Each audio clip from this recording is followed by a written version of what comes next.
Hey everyone, and I'm here again with our special guest from Seattle, Kendra Long, a leading personal injury attorney who helps women that have been hurt or injured get justice and the support they deserve. And today we're talking about a big worry women have after they've been injured in an accident, and that's who's going to pay my bills, especially if the kind of care you need isn't covered in your own medical insurance. Good to have you on again, Kendra. Hi, Grant. Thanks for having me. Now, before we get started, if you've had an accident or you just need some questions answered right now, just go to injuredwomen.com. That's injuredwomen.com, and you'll get a free assessment, some immediate next steps, and above all, peace of mind. So to kick off, Kendra, let's just talk about this issue many women have after they've been injured in an accident, and that's paying for medical care, which, to be honest with you, can run into thousands.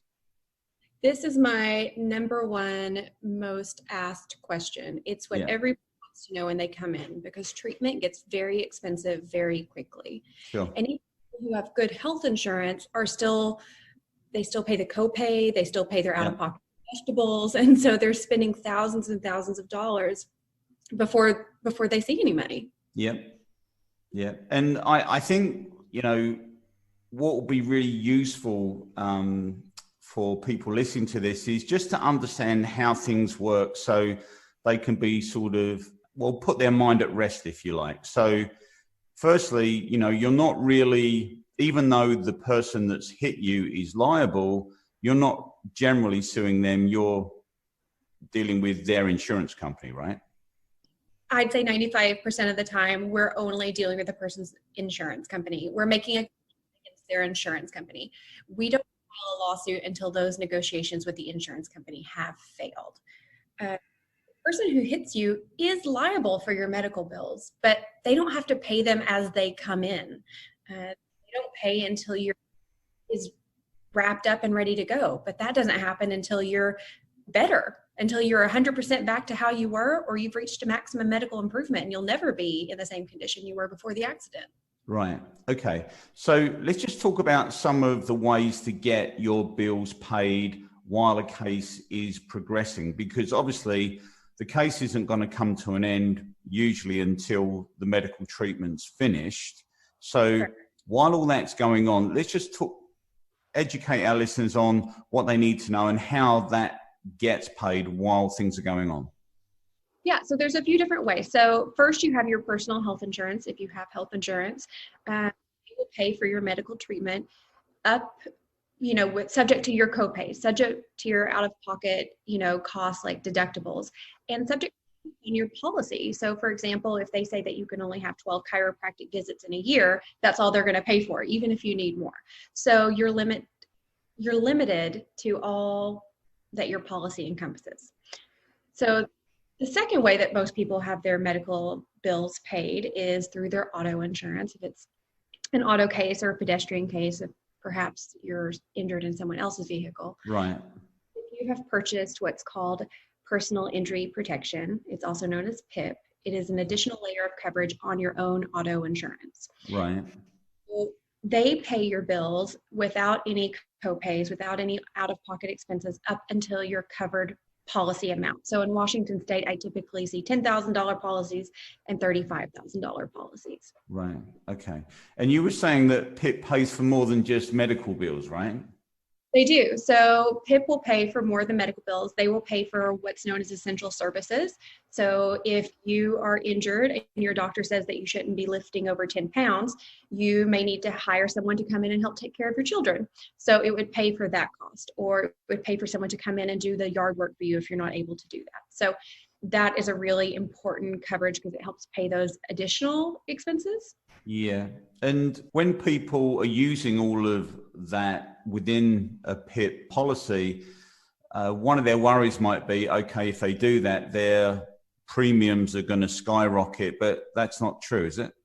No, your premiums do not go up because you use your PIP policy. You've paid for the coverage. It's a no-fault coverage. So even if the accident was your fault, it would still pay up to your limits of that policy. Okay. It's to protect you. Right. And in terms of standard health insurance, is there anything people need to know about that? Or is it, you just use your policy and they will pay as you go? Yeah, know your policy, know what the limitations of your policy are, know how to cover the different treatments that you need. Know if the specialists that you're going to see are part of your in-network specialists, because if they're not, you're paying an out-of-network deductible for that, which is significantly more expensive.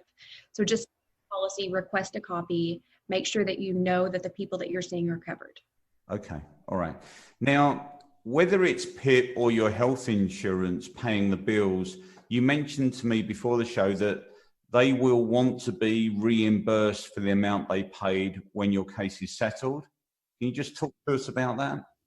Absolutely. So this is known as subrogation. It is something that you contractually agree to when you sign up for your insurance or when you get PIP insurance. Okay.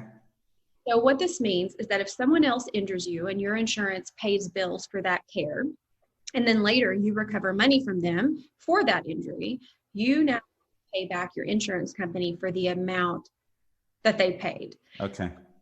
So with a lawyer, we help negotiate this lien amount down, because otherwise some people would be left with absolutely nothing because their medical bills are so high.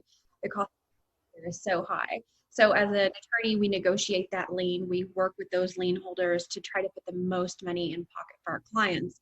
But people don't often realize that they can negotiate those liens. Okay, that's interesting. So in terms of general amounts, I mean, when you talk about the lien, what kind of amounts are we talking about, depending on if it's an auto accident? Yeah, so it can be really dependent. So for example, PIP insurers are generally pretty flexible in how they will deal with their liens, because they that absent this injured person going out, getting a lawyer, working with a lawyer, doing all the work for this lawsuit, that they wouldn't recover any money. They would get none of the money back that they had paid out.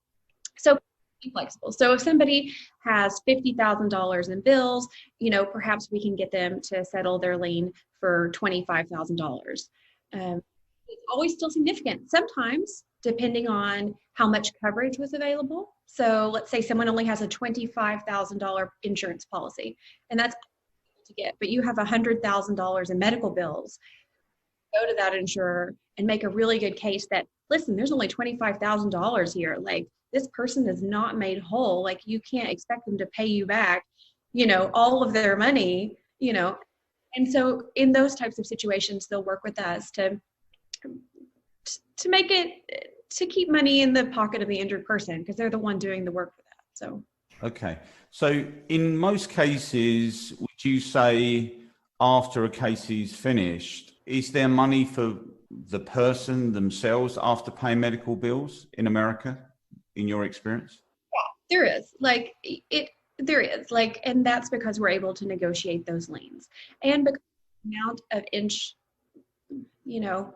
it depends how much insurance is available. It's very difficult to recover money if someone doesn't have adequate insurance, which makes it essential that people have uninsured or underinsured motorist protection on their own policy, so that the person who injures them does not have adequate insurance.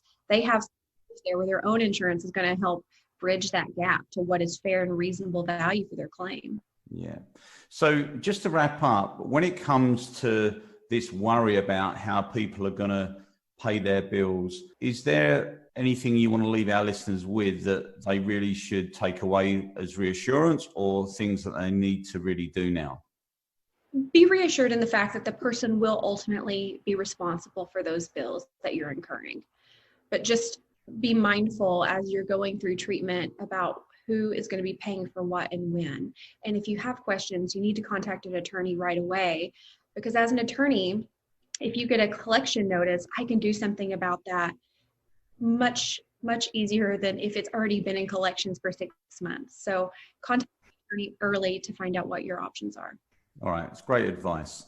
Look, for everybody listening, if you've gained something from the advice today, but you still got questions, you can go to injuredwomen.com. That's injuredwomen.com, and you'll get a free case assessment, and you'll be able to get a plan of action and some immediate next steps that I think will make your life a whole lot better. Look, Kendra, thanks again. Great to see you on the show, and we'll catch up soon.